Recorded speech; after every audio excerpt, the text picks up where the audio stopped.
Shubor nakaslem jong unongsan hima.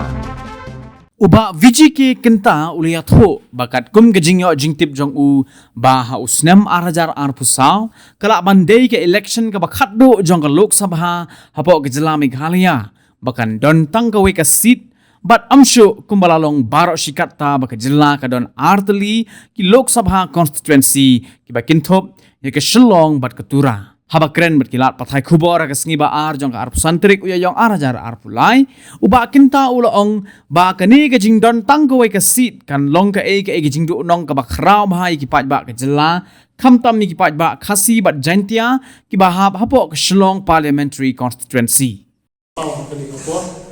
ba lesi kani kasnam atpo atpusa ngalada kerenteng haka panel discussion haka channel jong PCN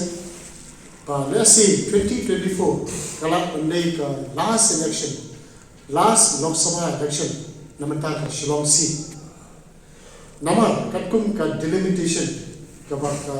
ka pengkre election commission of India ngandala pun confirm hadu kata andai katkum ka jingtik ko jonga shinan hi lesi kan don tan ka wei ka Lok Sabha seat na po Meghalaya tega na poi ka ta stage te kalalong kaya jing susi pat ka jing donong ka bakra namar ma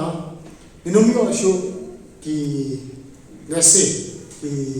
ki candidate na po Shillong seat kan don no tan ko ka seat na po Meghalaya ki lesi manu ki bala ang job ka election MP Lok Sabha akani ako sa lesi kala de ka kamrang jong utang member of parliament mau le sitong man pende ya kini Shillong seat namar ka karkom im pat karkom ka riti restore ne ka custom niya pher na ka jai brio garo khasi jangkya niya sotho nde be khle lang pan ka Lok Sabha ayu tangwayu member of parliament po Meghalaya te kalong ke dangerous president